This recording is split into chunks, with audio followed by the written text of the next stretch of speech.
Next thing is from the Marriage of Figaro. Mozart took delight in poking fun at sort of the conventions of the day, but he did it in his most elegant music. Sometimes when the music is the serious, most serious, he's actually being the most unserious. And this next opera is such a complicated plot that once there was a very famous competition that if you could give the plot of the Marriage of Figaro, listing all the characters and their relationships in 50 words or less, there was some like several $1,000 prize. I think somebody actually won it. But we meet Count Almaviva. He's a very full of himself guy. This is one of the 3 plays by the French playwright Beaumarchais. The first of the plays was set in the 19th century called The Barber of Seville by Rossini. That's the first story. In that, the Count meets Rosina, falls in love with her, and he gives up what in those days was the feudal right of the lord of the manor to sort of be with a woman on her wedding night before her husband. And so his wife says, I'm not into this. You know, if you marry me, I'm your dad. So he marries Rosina. Everything's fine for about 2 or 3 years. Then the Count gets the wandering eye again, and his wandering eye lands on Susanna, who is his wife's maid. So in this scene, you're going to meet the Count, Susanna, the maid of his wife, and you're going to meet a young page boy, Cherubino. And the problem is that the Count is jealous of every male in the whole place. Cherubino's only about 13 years old, and he's a page boy, and even the fact that he is, you know, walking around and looking at the Count, so looking at Susanna, the Count is jealous of him also.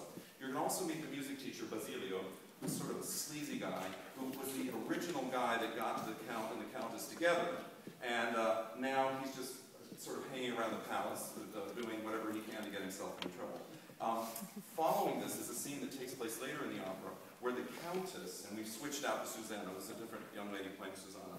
The Countess and the Susanna, I don't know what to do about the Count who keeps hitting on Susanna. And the Countess is desperate because she feels like her husband is being unfaithful and all she wants is to get him back. So they work out a deal where they write a little letter, the Count's going to meet them in the garden and that evening, and then they're going to solve this once and for all. So 2 scenes from the Marriage of Figaro.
Basilio told you already.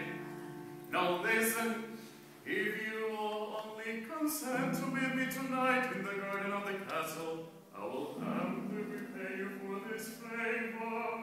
He left not long ago. Basilio!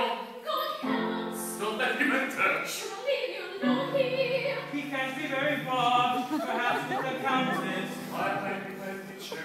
No, it's too risky. Quiet, get rid of him quickly. Oh, Lord, how awful.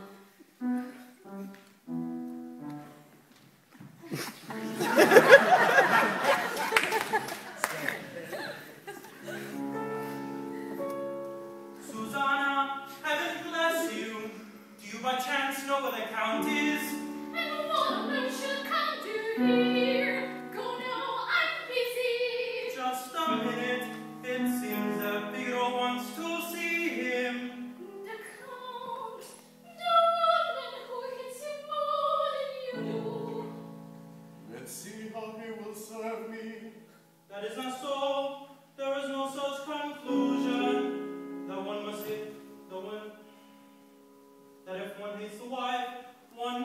hate the husband.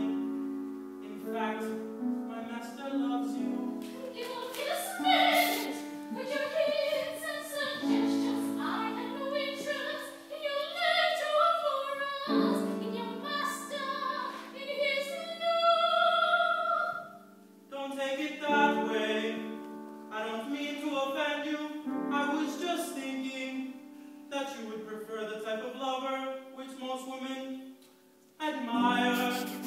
The Lord was liberal and prudent to a young pipsqueak, a paid boy. Not Cherubino. Yes, Cherubino Cupid, who earlier this morning was seen prowling near your door, trying to enter. He a villain who spreads malicious gossips. To have eyes in one's head, is that malicious? Now tell me, just between us, I can be trusted and will breathe it to no one. This love song, is it for you or the Countess?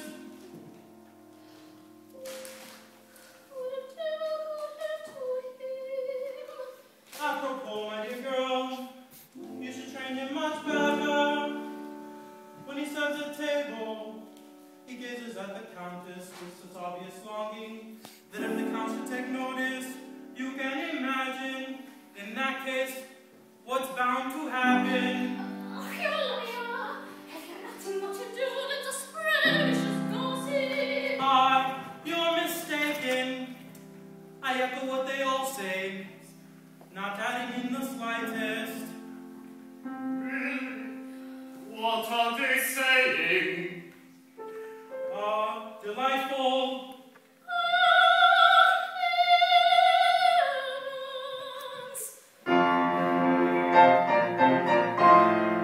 That's the limit. Go this minute. Find the culprit and throw him out. Go and find him and throw the culprit out. How will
and look extremely nervous. I